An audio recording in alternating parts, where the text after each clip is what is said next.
Direct from the web, it's Billy Masters, live. And now, please welcome your host, Billy Masters. Oh my God, we already have one love. Look at that. Hey everybody, welcome to Billy Masters Live. I am, of course, your host, Billy Masters. And let's see, it's been a while since anyone's had to do this. So today, oh my God, they're right on top of things in the booth. Today is Wednesday, April 12th, 2023. It is like 1,000,000 degrees outside. I'm in Boston right now.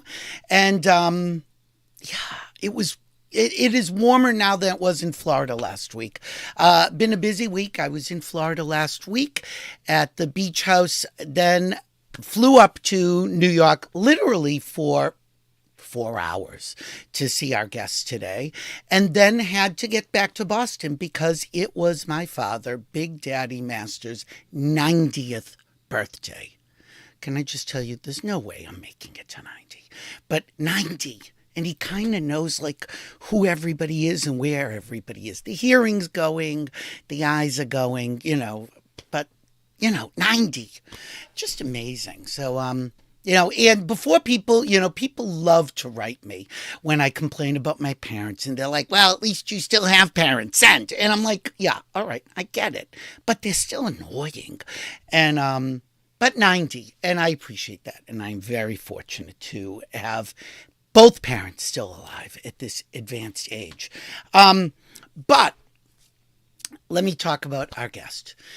So I was in Fort Lauderdale at the beach house in the water playing on the beach with Frank DeCaro and Jim Colucci, two of my favorite people. And we were talking about Judy Gold. And we were talking about how there is I don't want to say this in a way that's going to sound mean or insulting, but there is a type of comedian, an in-your-face, says it like it is person that I don't see a lot of these days. And Judy is one of that group of people who has hung in there. And there were people, oh God, there were people like Adrian Tolsch and Hilda Vincent. Joy Behar is like that. Joan Rivers is like that.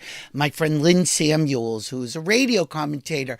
They all, aside from Joy Behar, all of those women I just mentioned are Jewish. So maybe I have a type, but it is so important to have people who actually tell the truth in your life on stage. And Judy's show, I've got like all sorts of images here. Judy's show, Yes, I Can Say That, which is based on her best-selling book. Yes, I Can Say That. When They Come for the Comedians, We're All in Trouble. Judy's show is, I wasn't sure what to expect because so many times, I said this in my column. Actually, you know what? I'm just going to quote what I said in my review. Comedians doing one-person theatrical shows can be a tricky venture. Quite often, the conceit is basically a transplant of a stand-up set. Not so with this show. Cleverly staged by BD Wong, who I sat behind during the show, and effortlessly and breathlessly performed by Gold. Blah, blah, blah. Best-selling book, blah, blah, blah. There's a cross between a history lesson, a confessional, and a cautionary tale. If history has taught us anything, it's that it can be repeated. Judy draws a compelling line between the rise of Nazi Germany and today's political climate. She also reminds us that the most effective weapon against hate speech is more speech. Whenever times are bleak, the comedians have not only spoken truth to power, but also provided us with the courage to face anything and laugh. So I think that says it all. Please welcome my friend, Judy Gold. Hi. How are you, Jude? I'm good. I feel like I should have gotten dressed up because you have that fancy shirt on. No, but, it's so hot and it was light. It's 90,000 degrees outside. Yeah. And my makeup's at the theater. So. Can I just, Judy has been on this show many times. And last summer when I saw her in Provincetown doing her show. She saw me in the audience. She's like, all right, Billy, what day is your show on? Usually it used to be Thursdays. Right. And she tells the audience, so this is how it goes. Wednesday night around midnight, I get a text. So what are you doing tomorrow? Yeah, are you free? Exactly, right. And she's like, and her first question is, who dropped out? So she's gotten me back because we have rescheduled this a few times. Because she's we were very scheduled, busy. yeah, and we had tech rehearsal, and it just, yeah. And it's a very, very, I don't want to say complicated show, but it is. There's a lot of light cues and video cues and images. It's very cleverly staged. Did you want to make it more of a theatrical experience? Well, I always, yeah. For all my one-person shows, I've always wanted them to be theatrical experiences because you're right. A lot of people will just transfer their stand-up to a theater. And that's not what I wanted to do. I haven't done that with any of my other two shows, off-Broadway shows. But this one is so important to me. And having BD as the director, and he's the one that made, because the book is really funny and entertaining, but it's also a lot of information. And I didn't want this to be a TED Talk. I wanted this to be a theatrical experience, which is what, thank you, you said it was. And, and to make it that, BD said, we have to get really personal. You have to have some kind of epiphany on stage. And I had no idea until we went into tech rehearsal what he had in mind for the staging. Like I was really. Yeah, we were really in rehearsals honing the script and really making the case for the script only. And he was every night working with these designers. And the backdrop of the show of the stage are all these cards that I keep all my jokes on. I mean, if you go, I have them all. Here's one. I mean, I have them all over the house, and they're just right. We all did it, and people who saw Joan Rivers' documentary, she had them in a card everyone catalog. Has cards and notebooks. I mean, Joan's was really organized. Mine are all over the fucking house. Oh, am I allowed to curse on this? Oh, you are. It's me, please. But yeah, and so BD had this idea of making the stage all these cards, and I went through my cards from like 35 years ago, and I just took photos of a bunch of cards and my notebooks, like some parts of my notebooks. And the designer Lex Lang, he really did such a nice job and put these cards all over the stage.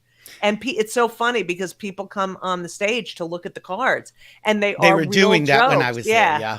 They're just jokes. And during rehearsals, I would, BD would like pick a joke, and I would do these old jokes that I had totally forgotten about, which is really funny.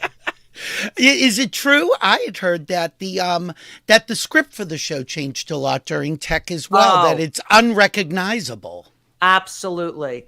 We, even the first preview, it is 1,000 times different. Really? In what way? Well, I feel like we didn't have enough rehearsal. Oh, first of all, the whole ending is different from the first preview.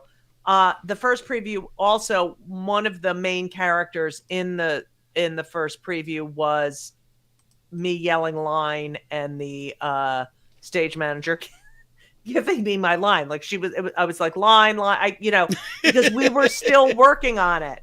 But we reworked the whole ending. We cut some stuff out that we didn't need, and I love it. I'm so proud of how it came out. I don't think there's any fat in it.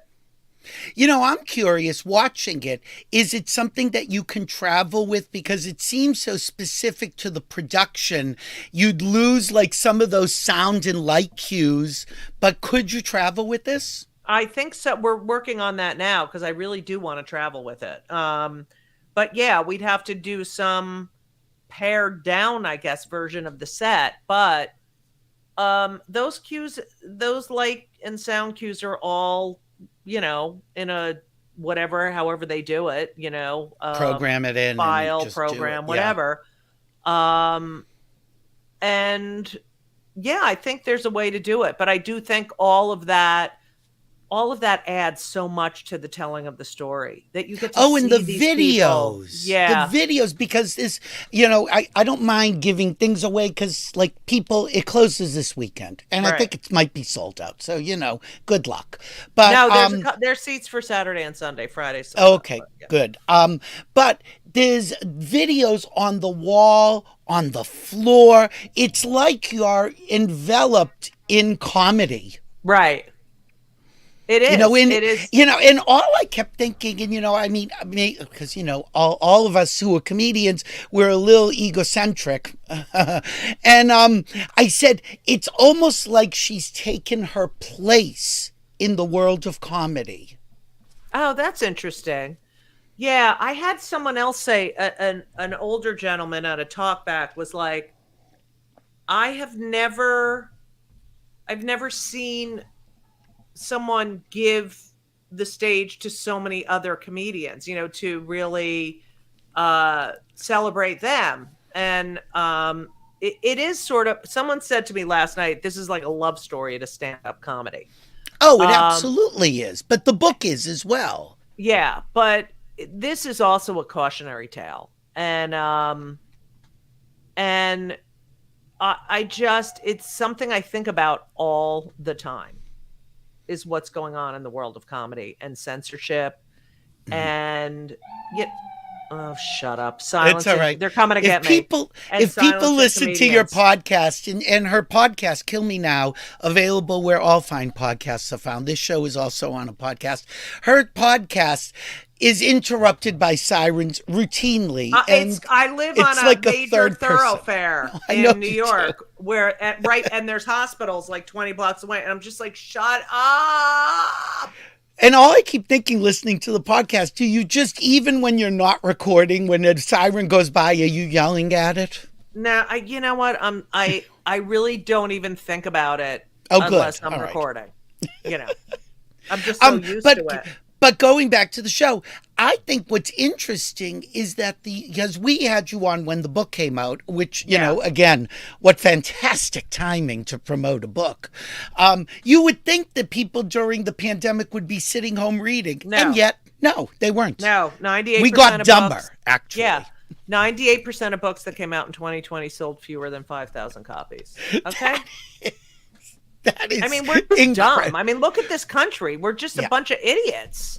Well, and that's what I was going to say, is that it seemed at the time impossible that the book could be less timely than the show is now. Like, the show is even more time. You would think, there's a moment of time and now we're going back. Right. No. It's getting worse and worse. And the idea that government officials, legislators, can say whatever the hell they want and keep their jobs, and a comedian says a joke you don't like and you want them never to perform again. No, sorry. It's not how it works. I just don't understand why some groups give in to certain voices and other groups don't. It's so subjective. Their narrative. It all fits their narrative. That's it. I guess. It's also, I hate to point fingers at the liberals, but the wokeness has gotten out of control. Oh, I think it's beyond. It's so dangerous. It's like, come on, people. When you take the intent out of, like, a comedian's telling a joke, mm-hmm. and they haven't even finished the joke, but you heard a word you don't like, that's just as bad as what the other side does. You're not listening to the intent of the comedian. You decided that person can't say this word or use this word, or you have issues with that word, and then that's not. Everything's not about you. Sorry. Or the topic. The topic makes me uncomfortable. Then too bad. The world, there's a Fran Lebowitz quote in the show. Being offended is a natural consequence of leaving the house. Get over it, people. You know, I wrote about this a couple weeks ago. So I went to the Museum of Science in Cambridge. And, we went as kids every year with the school field trip. Right. And there is an exhibit called The Cycle of Life or something. And there used to be a statue of a mother who just gave birth, nude, but plaster. It's not like this painting or anything, holding a baby up. And it was like this beautiful thing, a mother and child. So we went to the Museum of Science a couple weeks ago, and I said, oh, I'm sure things have changed. Well, the cycle of life is still there, but there's no nude woman. Right. And I'm like, well, things have changed. Maybe they move things around, whatever. At the end of the museum, in this little alcove of like history of the museum, and I took the picture, the nude woman is behind plexiglass in a closet. God. And I'm like, because this offended somebody. It used to be in the hallway. You'd walk by it like the Venus de Milo. Women are just objects. Women are just objects to these people. That's and it. Again, this isn't a nude woman. This is life. That's what this is. Again, the intent. You're not going to the Museum of Science to jerk off. You're at the Museum of Science to learn something. Well, they don't even understand. They don't understand art. They don't understand human beings. They don't understand. The Statue of David. Right, exactly. What is wrong with you? It's beyond. It's beyond. Your podcast is called Kill Me Now, and it's because anytime something annoys you, just kill me now. Oh my God. I get annoyed at everything. It's really bad. And mostly it's stuff that, like, I really hate injustice and hypocrisy and incompetence. Like, it's just annoying and just moronic behavior. Like, all right, so I live in New York. There's a lot of walking that I can't tell you how many times people are looking down at their phone and about to bump into me. And my son gets really mad at me because I'll go like, I'll raise my arms. I'll go like that. I'll go, hello. And he's like, why can't you just walk by them? Why can't you just walk by? No, they don't own the fucking street because they're not looking. No, too bad. I'm leaving the subway. They're walking up the stairs like this. Yeah. Oh, like really right slowly. Into you. But yeah, or they stop the street. In the middle of a sidewalk. Yes. They stop. Right.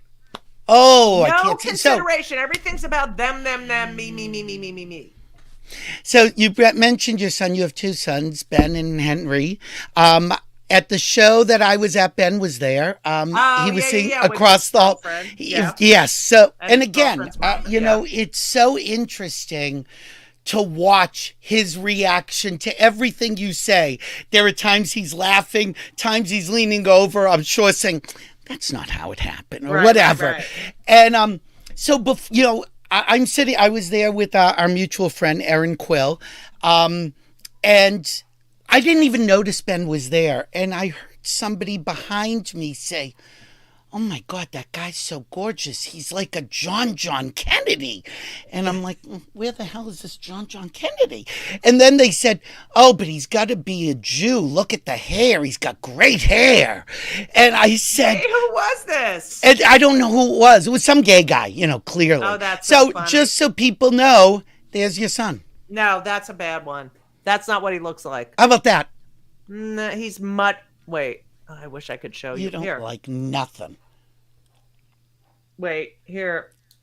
Both of my sons are very beautiful people. They are. This as kids. Look at that. Oh my God. Oh, I look Come good on. there. Look at you, the mother. Wait. I'm the mother. Wait, hold on. You are the mothers, right? Wait, hold on, Ben. Okay. Here he is. And he's on your podcast this week. Did I read that? So this week, here he is. This week. Oh, my baby. He's my little baby. I'm going to show you a picture. Right, I had him on the podcast because I know you don't follow this because you're Billy Masters. But, it was March Madness. It was the NCAA. Here he is.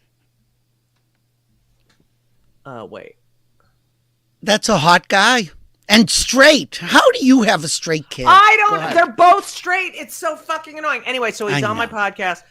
So in the NCAA women's championships, there was a big to do because of Angel Reese and Caitlin Clark, both amazing players. You know, they're saying Angel taunted Caitlin and Caitlin taunted Angel, and one's black and one's white, and the unfairness in the way it was reported. And so, and also college basketball is such a huge thing.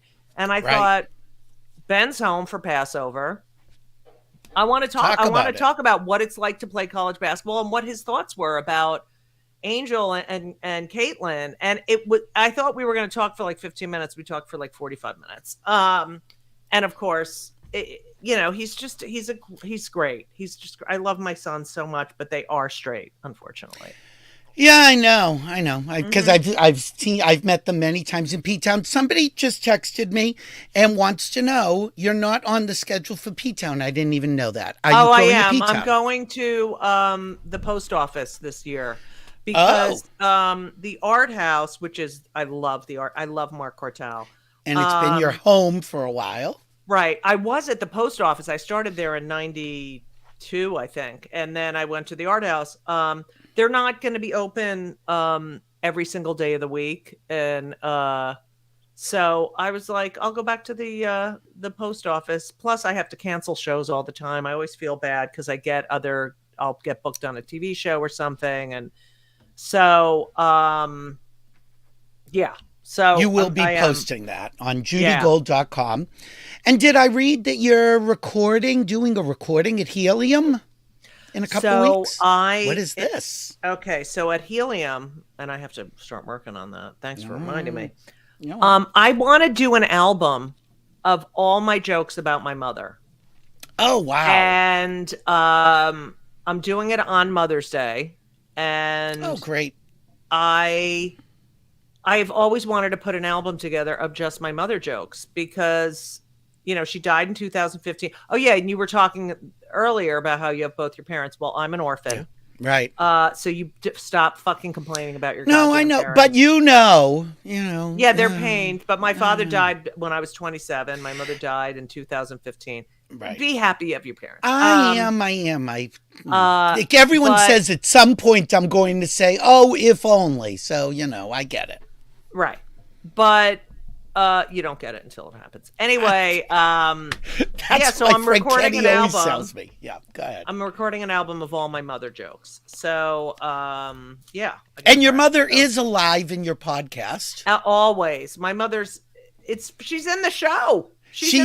Yeah. Is she in your show? I was just going to say she used to be the tagline in your podcast.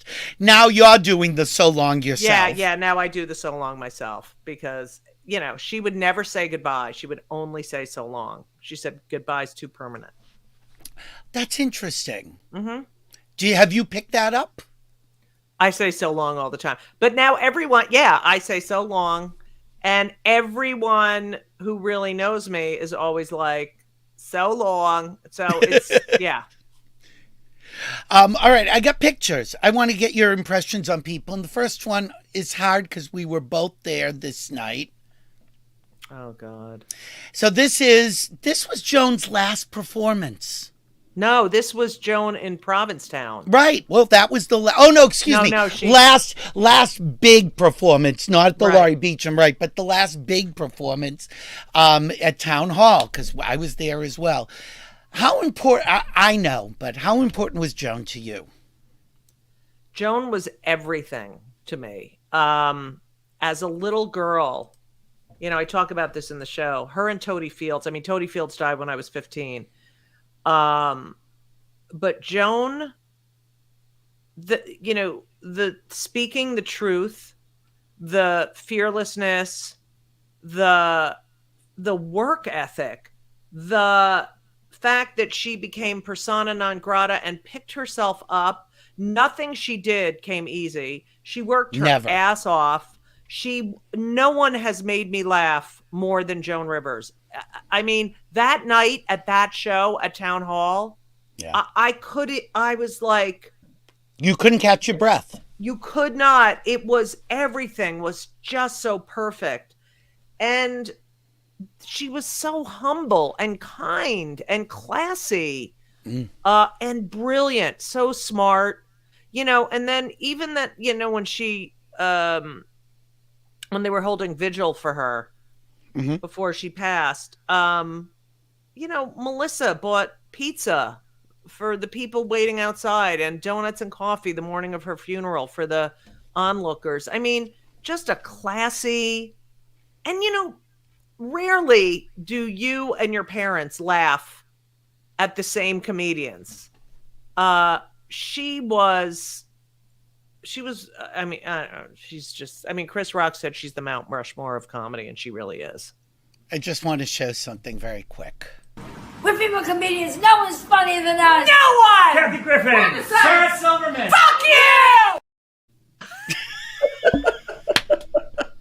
Come on. I just love, that was like, it was so hard because that night I talked to her about how my mother was, not doing well. And she was like, she always gave me really good advice. And, she said, my mother just died. It doesn't matter how old you are. It doesn't matter how old they are. They're still your mother. It doesn't matter if they have dementia, if they don't have dementia, if you're expecting it, if you're not expecting it. It's your mother. She was, and then she dies before my mother. And it was so weird. And I thought to myself, here we go with they're coming to pick me up. But I thought to myself, I've known Joan almost as long as I've known my mother. Like I was watching her as a little girl and thinking, oh my God, who is this woman? She's so funny and she's saying all this stuff that you're not supposed to say. And she was just amazing. And, I talk about that in the show, the fact that, first of all, when Joan was a little girl, there were no female stand-ups. So she had no idea until she went to see Lenny Bruce downtown, and she had an epiphany that here's this guy on stage saying the truth and making it funny. And that's what she did. She said the truth and made it funny. And she was a voice for women. She talked about gay people, before Mr. anyone. Phyllis. Yeah. And she had gay people on her that daytime show she had in the 90s in the middle of the AIDS crisis. Drag queen. She was everything. I just think she encompassed everything great about comedy. I found this. So tell me about this where photo. Was that? I don't even know where that is. Couldn't tell you, but you, Rachel, Sarah, Joan. Where? That's right there. Oh, can you not say? What? That's Rachel Dratch. I know, Sarah Rachel Silverman. Dratch, Sarah Silverman, Joan Rivers. But I don't know where. No, I couldn't tell you where. I want that. Can you send me that photo? Of course I'll send it to you. What a great photo. But, I thought to myself, it's so interesting when you think about female comedians and how they all really go to one person. I mean, there were other funny women out there, but they're all like Joan's children. Do you know what I mean? Yeah, I think, yes. I mean, and also Phyllis Diller, a lot of Phyllis Diller children. And Carol Burnett children, and Moms Mabley children. I mean, there's, Joan and Toady and Phyllis. I mean, Phyllis was a one-liner. Phyllis didn't talk to the audience. Phyllis, was very self-deprecating, but brilliant. A brilliant pianist, a brilliant painter, and so smart. Oh, you tell this great story in the show about how she purposefully would wear the crazy wigs and the crazy dresses because you didn't want to be too pretty. She thought she was ugly, and she talked about her. I mean, she was like given an award from the Plastic Surgery Association of America. I mean, she was the first woman to talk about, I'm getting this done and I'm not ashamed. But she purposely wore those outfits because she had a beautiful body. And she didn't want it to distract the audience. And so she wore these crazy outfits. But I think so that's part of brilliant. all comedians. Like Joan had it. You know, we all have it to an extent that we have this image of ourselves that, if you walk out on stage and think you're so fabulous, there's nothing funny about that. No, I think it's more, I mean, maybe for a guy, but for women, comedy is not a feminine, stand-up is not a feminine profession because you're in control, and we equate control and power with masculinity in this country. And so if a woman is up there looking hot and sexy, the guys are not going to take her seriously, and the women are going to be like jealous or, so women were so objectified and still are that there's a reason they, for the first few moments of their act, would be sort of self-deprecating to disarm the audience to say, yes, I know my place. And you look at all those women of that era, and they were self-deprecating. They were commenting on themselves. But once they got the audience on their side, they could say whatever the fuck they wanted. And they did. And they gave women a voice. And people like Joan talked about things that women didn't, as I say in the show, whispered about when their husbands weren't around. So I think for women, now we see sexy women on stage talking about their sexuality and talking about sex. And that's great because we've been listening to guys do this shit all the time. Well, speaking of sexy women, you look awfully good on that stage. I had my hair dyed right after that. So it's lighter now. Yeah, I kind of. But I like that. I think I love the styling. The outfit looks so comfortable. Oh yeah, that's on Lex, stage. the stylist. I love my outfit that I'm. I mean, keeping. you look so hot, and yet you look hot and powerful. Do you know what I mean? And there you are in the middle of Phyllis. Yeah. And yet you always do talk about, you're like, oh, I hate my body. I'm so overweight. That's not an overweight. I've never said I'm overweight. Oh, well, you hate your body. You say I say I'm fat. I say no, but I'm over 6 feet tall. So it's always been an issue. I've always, when I first started out, it's something that I had to talk about the minute I got on stage, because it was the elephant in the room where people were like, is she going to talk? Does she realize she's that tall? And people thought this is the word we used then, but people thought I was a transvestite. That's what they used to say in the 80s. And and I'm like, oh my God. But yeah, once you go through the menopause, you can't lose weight. So, I found this picture. I'd never seen this before. Oh my God, that's my high school graduation. I have that, and I wear that necklace now because of all the anti-Semitism. My parents got it. But you're so gorgeous. I thought I was just no, I don't. Yeah. What do you say? So funny. I was. I don't know what to say. It's like it was hell. I couldn't wait to get the fuck out of high school. Tell everybody who's Ringo. Fuck you, Billy. I've never heard you tell this story, so tell them. So when I was a little girl, I wanted to be a boy, which is shocking. And how much want to have a penis, or did it go that far? I never thought about genitalia. I didn't think about it. Just dress like a man. And I was like, I wanted to be a boy. I got my hair cut short, and I made everyone call me Ringo or Robert. And why Robert?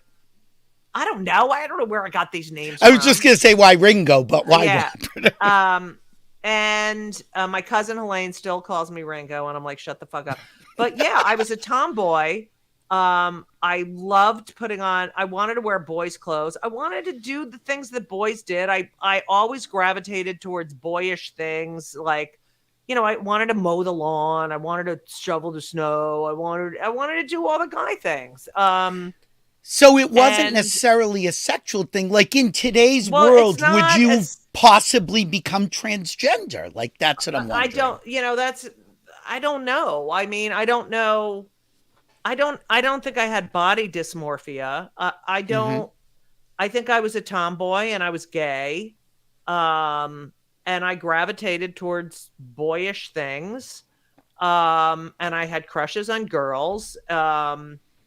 So you put that together and it makes you want to be a boy. I feel like look, you're gay. You don't realize what it is until you're going through adolescence. You're like, oh. So I was acting out in a different way. And I wonder now I think about that. In today's world, with the opportunities, but I never was like, but I know trans people, and I know trans people who were like, when's my penis growing in? I never was like that. But did why you do hate? I have these boobs? I've heard trans people say they look in the mirror and hate their body. Did you hate? No, I didn't have a hate for having a female body. So okay, I'm so not then you trans. probably weren't. I didn't. Right. I was gay, and there was Did no your parents representation. allow you to dress like a boy? Like, were they okay with that? I don't think they loved it. I don't think they didn't stop. They were older, my parents. But I don't know. I don't. They let me run around and do my boyish things, but no, I still, it was this late. I was born in 1962, so I think we couldn't wear pants to school right? Could girls wear pants at school? Well, I was born 1969. They did when I was in school, but so I don't know. That might have been that time. My sister and I had all these like same outfits. I just wanted to get home and put on pants and sneakers, but it just seems I never so looked at my body and said it was wrong. Yeah, and I know that trans people and people with body dysmorphia, they believe they're in the wrong body. I never thought I was in the wrong body. I just thought, what the hell is wrong with me? I don't want to do this. I don't want to do that. I don't. And I think, now when I really think about this idea of, pronouns and the idea of non-binary, I understand, because I don't feel all female and I don't feel all male. I'm never going to wear a high heel. I don't wear dresses. I'm also not really butch. I'm in the middle. I am. So I don't identify when I think of feminine girls who are like, I'm not that. I am not that end of the spectrum, nor am I a butch on that end of the spectrum. I am right in the middle. So I can see, I understand the non-binary. But as far as gender is concerned, I am a woman. And I don't think I'm in the wrong body. I mean, I'd like to improve the body, but and I think that some people just, and I do think, now I wonder, wow, if I was born now and I had very open parents and I was like, why can't I was more like, why does he get to do that and I can't do that? Right. It was the traits and permission. Why does he have less rules and why did they get to play that and I have to go to sewing class? Like, that was the thing that I didn't understand. Did you rebel against that? Yeah, I took shop. I was like, I don't want to do this shit. But I think trans is such a deeper, I can't imagine thinking, why is my body like this? It's not supposed to be like this. That I didn't have. It's funny you mentioned the pronouns, and I know that you will, and you talk about it in the show, that people will get so angry about the use of the wrong pronoun. And again, it's one thing, it's intent. It goes back to your Right. whole argument of intent. If Yeah. it's just, oh, I don't know any better, or if I'm saying, fuck you, I'm calling you she anyway. I mean, there's a difference. Right. There's a difference. So, you know, I point out the mistake when people mistakenly use the wrong pronoun. You know, you're gay. We have fought for our rights, our dignity, on so many levels. And the world was the way it was, and we protested and spoke out. And our goal was for people to evolve and realize that everyone knows and loves a gay person. And now, people are, you know, trans people are being attacked, but they're not the only ones being attacked. Jews are being attacked. People of color are being attacked. Women are being attacked. Women are being attacked. And equality means everyone. And when one group is suffering, we're all suffering. And so there's a part of me that is like, look, if someone mistakenly uses the wrong pronoun, you know, like we did, I would correct them. Oh, is their father tall? They don't have a father. Right. You know, and you move on. Right. You correct and move on. I correct them. But it's such a complicated issue. And I do have a little resentment for myself from the gay male community, that during this assault on women's rights, where are the men? Yeah, where are you? We were there for you during the AIDS crisis, like no questions asked. Where are you? Not only that, I have said this again, being a little younger than you, but having come through the clubs and the community and being somewhat visible, I always would say there is no gay community if there were not women. That everything in Boston, certainly, Pride was always organized by women. The parades, the reason the women kick off the parades, because they were organizing the parade. When AIDS hit, women were the ones that were out talking the loudest, because the men were afraid that if they did, they would be targeted. So, but excuses aside, you cannot deny that the women are the leaders in our community.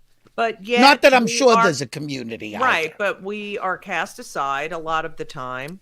Also, a lot of gay men have children now, and they hire surrogates to have their children.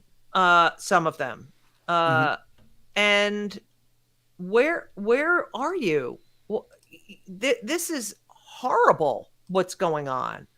Also, the other problem with the trans community getting mad at the people who have fought for your rights for the last 50 years. Don't eat your own. Realize that we fought for you, and yet you get mad. It's just like the Democratic Party with Al Franken. Like, really? He was a comic. He didn't take that photo. There's about a billion photos of comics doing inappropriate things. If you're a comic, he wasn't an elected official at the time. It's ridiculous. Right. And he was a good senator. Yeah. And a good guy. Right. We talk about trans and that we are learning more. Right. The world and the is more learning they're more. out and visible, I am all for trans visibility. And education. I mean, we have to educate the world. I know my mom, my whole life, would say to me, do you think you're right and the world is wrong? Or that the whole world's going to cater to you? I don't expect that, but I expect them to listen and learn and respect. Right. Right. And so the people don't understand the trans community. They also, I don't know why they feel so threatened. If someone has gender dysphoria, which has been around forever, Mm-hmm. how does that affect you? Unless it's your child or, your parent or whatever. How is that affecting your way of life? Well, the same way that I ask if the woman down the street has an abortion, how does that affect me? Right. Now, the other side of that is if I were somebody who believe abortion is murder, which I don't, but if I do, then I suppose I'm offended, but I don't know, how do you reconcile those two sides? You can't, because you have religion on one of the sides. Right. Yeah. And that a bastardization of religion, which takes all common sense out of it. You have the word liberal and you have the word conservative. Conservative means smaller. That's what it means. A conservative amount of something is a smaller amount. They're not willing to open their brains up or see the other sides of things. Or evolve. Or this is the way things are. I'm uncomfortable if anything changes the status quo. But that's not the way the world works. And too bad. Yeah, you also bring up the point so often that you may hate gay people, but you sure enjoy the things that gay people have created or given you. So you want to not like them, then get rid of your cell phones and get rid of your fashion and get rid of... Yeah, the Jew, like Israel, you hate Israel. They invented the cell phone technology. They invented artificial hearts. They have clean water. You'd have no clean water. If you hate Jews, go look up, don't get vaccinated. Don't go to the doctor. Just seriously. And gays, don't wear any, arts, science. Don't go to the Vatican. The Vatican is a shrine to gay men. Right. So, all right, going back, more pictures. Okay. I love this photo.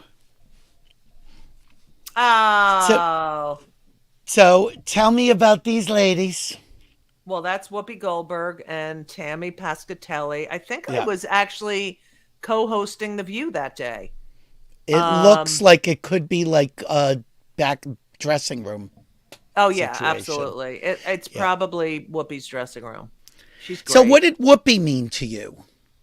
Whoopi, when I saw her her solo show in 1985 or 84, changed my life. Did you see it in New York or San Francisco? You did. I saw it in New York. And talk about a theatrical event. I was so moved and in awe, and I couldn't believe it. It was so incredible. It was such an incredible night of theater, and that made me see. I mean, it really opened my eyes to what is possible. Was it the first time you saw a comedian? I guess you just answered my question. Yeah. Was it the first time you saw a comedian in a theatrical setting? And I guess Lily would have predated Lily, but that. Lily didn't do the clubs and do stand-up. Right. A lot of these people weren't at the clubs. They came from, like Carol Burnett's a comedian, but I don't know if she did stand-up, but yeah. So this was, it was really, I was like, wow, these stories and these characters, and it was just amazing. It was amazing. And we should mention Tammy Pescatelli's a great comedian. She's on your podcast. Yeah, she's a really funny comedian. Yeah, she's been on. And so people should see her. Okay. What a cute picture of you and Bet. So Bette Midler, what did she mean to you?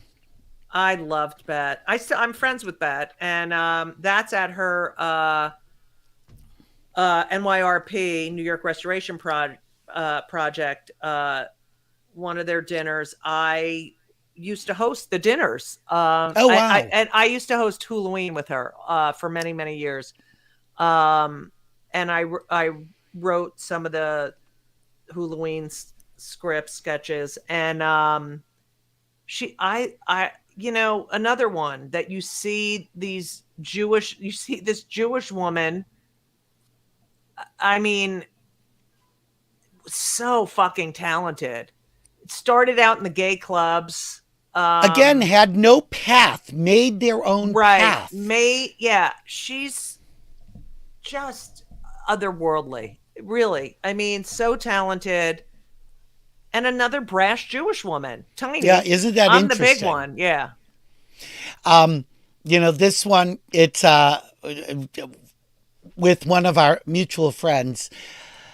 It's Bet and Sherry. Oh, yeah. So I know, because Sherry and I, talk all the time, and she was so happy to have you on her show, and she talked about how important you were as sort of a stand-up and really taking control as a woman.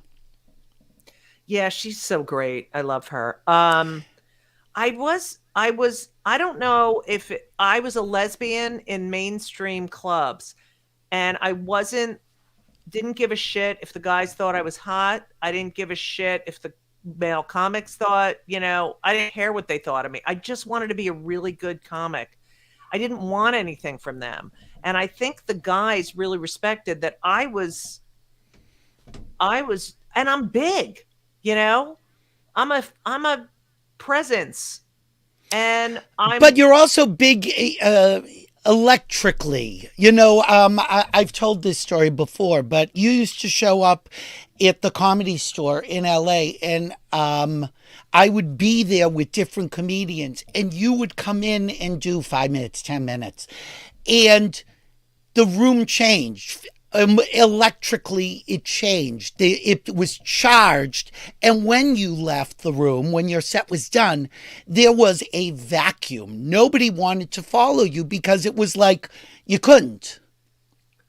Well, thank you for that. I have had that problem where people don't want to follow me. People who are way more famous than me, not wanting to follow me. And it's people who have been blessed throughout this business for years, and and it's been I know that because I love the craft of stand-up, and I do it all the time, and I never stop, and I love it. I mean, Ophira Eisenberg said to me, she saw me do something, I don't know, a set. She was doing a set too. I guess she stayed in the back of the room, whatever. She said, do you still love it? And I said, oh my God, I love it so much. She goes, it's so obvious. I love it up there. I was humiliated my entire childhood to be in front of a group of people and to be able to elicit the laughter on my own terms and to perform and be in control. I love it. I love trying out new material. I love everything about stand-up comedy. And what don't you love about it? I hate the traveling. I hate the sometimes shitty pay, the shitty treatment, the clubs trying to chase your money. Did you like being on the road? I hate the phones. I don't like the phones. Comedy Cellar makes everyone put their phone in a packet. You have no cell phones. The phones are the end of everything. Because you can't try anything out. Well, you can't try anything out. The minute they, have a ping of like, oh, let me check they're not paying attention. Right. They can take video. No, does not belong in a theatrical. I was doing my show. And there was someone in the front row. I think it was a Sunday matinee, literally like this, like with the phone, like this. And I had to, in the front row. The front row was the same level as the stage. Yeah. And I had to say, put your fucking phone away. And it's so distracting. And by the way, people, when your phone lights up and you think it's on your lap, and you're in a dark theater and your watch goes off, that's what we see. We're trying to focus. We're in the zone, and your fucking phone, and like, seriously. It's so fucking annoying. People may not know that you worked with Rosie O'Donnell on the Rosie O'Donnell show. Oh, that's such a And great photo. And if you know, while Rosie didn't come out right away, certainly backstage it was like a gay bar. Oh my God, the Rosie O'Donnell show. I used to think all the time, if you know, this show was so phenomenal, and it was a phenom. I mean, it was, people were like going crazy. They hadn't seen anything like this. Daytime entertainment that was just, you know, Broadway show, everything. And I used to think, God, if people knew, like I used to talk to John McDaniels, people knew how gay, this is like a show put on by a group of gays and their allies. And yet you love it. And if you knew we were all gay, what would you think? But you fucking love this show. It's the other thing you were saying about, then live in the world without what we've contributed. But oh my God. Did you like working on the show behind the scenes? I loved it. How did you get involved in it? She, when Henry was born, Rosie was like, come over, I want to see Henry. So I went over and she's like, you know what? We have a writing position. Send in some jokes. So I sent some jokes into Jeanette, who was the head writer, and Jeanette Barber. And I sent in a bunch of jokes. And the next day on the show, she did a few of them. And then I got a call by the end of the week. Do you want to do 13 weeks? And you don't have to go on the road. Because Rosie's like, you don't want to go on the road when the kid's an infant. And I lasted 2 seasons, and I became a producer of The Human Interest, All the Real People, which I think I was great at because I really got Rosie's sense of, I knew her sense of humor, and I knew how great she was with real people.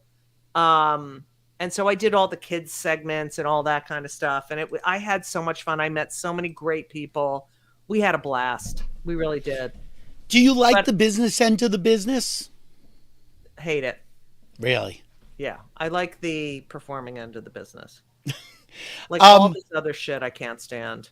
Okay, we're going to have to wrap up because I promised you. But this is like the best photo I've ever seen in my entire life. Oh, that is the best photo I've ever seen in my life. So let's go through this backstage after a show. So go ahead, tell people this is like the history of comedy. Elaine May. Yep. Jeannie Berlin, her daughter, and Elaine had Jeannie very young, and they're just Elaine May. Okay, Jeannie Berlin, so talented. Me, Joy Behar, and Renee Taylor, and Come then, on. I mean, I don't even know. What do you even say? You're mean, standing there and they say, let's take a picture. And you're like, come on. No, I said, can we please get a picture? Get a photo. But yeah, that night we had a talk back and Renee and Joy stayed and then we went out afterwards. Renee is so fucking hilarious. Renee and Joy have both been on my podcast. Yeah. I met Elaine and Jeannie through Monica Rosenthal, Phil Rosenthal's wife, who is the greatest. She's Monica Horan. She's an actor and just the greatest person in the world. And I really bonded with them. And I Joy got them all to come. We were at Renee Taylor's 90th birthday. And Joy's like, I want to come. And I was like, please come. And Elaine and Jeannie were there. And Joy's like, I'm going to get them all to come. And they came. So she was the ringleader. Yeah. I just love them. I love them. And all. You did, I should tell people, and again, your podcast, Kill Me Now, you recently replayed the Joy Behar show, which is so funny. Oh, my God. And first off, you got her to tell stories she's never told. Right. And what is great about your podcast is that, number one, of course, you're interested in the people because I don't think you've had anyone on that you didn't want. Right. But it's like eavesdropping on an actual conversation. Yeah. And I'm changing the format. I'm doing some interviews, but I do such a deep dive into people. I read their books. Mhm. It's hours and hours. And I don't make any money from the podcast. In fact, None of us make it. So Yeah. people watching So- this, she says it all the time.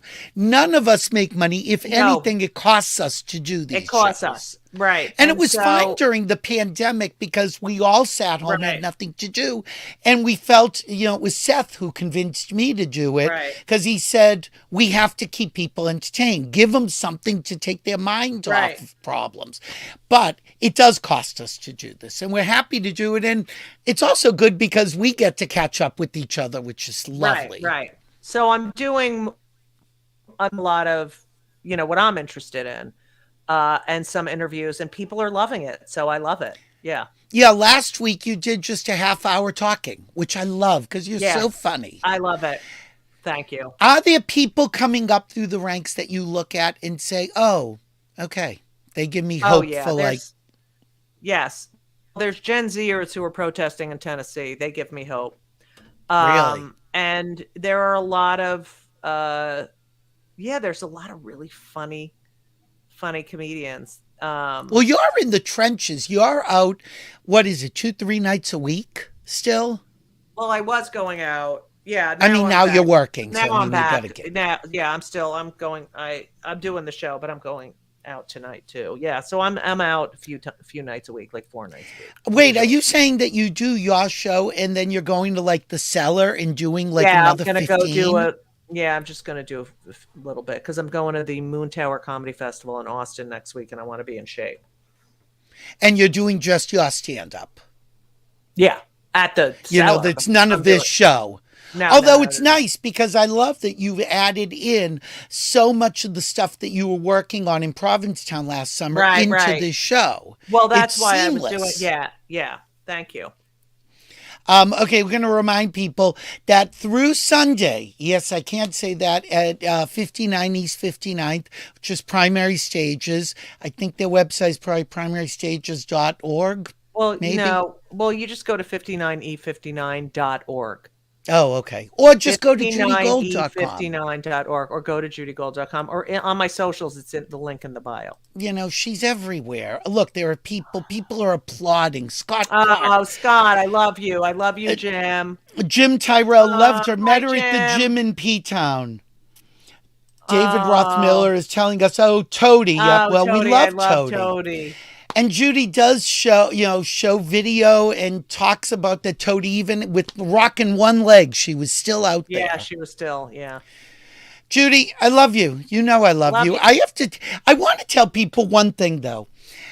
You're tough, you're in your face, but you're also so motherly and warm and genuine. When I will see you after a show and I'll say, well, I've got to jump in the car and drive. You're going to drive 4 hours? Are you awake? Are you okay? Oh, Text me the next day. Let me know you got home. And I'm like, I felt so bad seeing the show Friday and texted you beforehand saying, I am leaving to run and catch a plane. You did that because if you had left without, and I didn't know that, I'd been like, because that's the thing. I should tell you that when you showed up at the theater, you were there about an hour and a half early. You walked in and I saw you. I said, let her be in her moment. This isn't a time to chit chat. There are people you don't do that with. But look, I am so proud of this show. I'm proud of this work. And I'm proud of you because you really, you remind people that we've come a long way, but we've got so much more to accomplish. Yeah. So and we can't go back. No. Thank you so much. Thank you. Good luck with the rest of the run. Thank I will you. see you soon. I swear I will see you in person. I hope so. All right. Thank you, Judy. Take care. Take it easy. Bye, honey. Thank you guys for watching Billy Masters Live. Judy, if you're still there, I will be signing off. Up there she goes. She couldn't wait to say goodbye. She's in a rush. She got places to go. Anyway, thank you for watching Billy Masters Live. Okay, I haven't talked about this, but, I wanted to just have a moment with you. Hello. What are you wearing? No. I have been working on another project. So for the past 4 to 6 months, I have other things that I do. I have a degree in marketing, and a friend needed me to participate in a marketing thing, which was great because it came at the same time that the condo in Florida had special assessment. You know, you've seen all the footage. The condos are falling apart. So I've been really busy making money and paying off these things. All of that is done. My life is once again my own. So I will be back and we will be doing more shows. I swear. I've missed doing the shows. So I can't say that it will be on any regular basis, but there will be more because we've got a bunch that I'm scheduling. So thank you for watching. Let me just remind you, because I never remind people, go to billymasters.com. Look at me. I'm the marketing person. I forget to tell people to go to my own website. You know, if you'd all go and subscribe, I'd be fine. Like, you know, the cheap one, like the $5. But, you know, whatever. Even with no money, I'm still doing these shows because I love it, because I'm an entertainer. All right. Thank you for watching. This has been Billy Masters Live. And, of course, I am Billy Masters. And if we're here, we're live. Take care, guys. Bye-bye.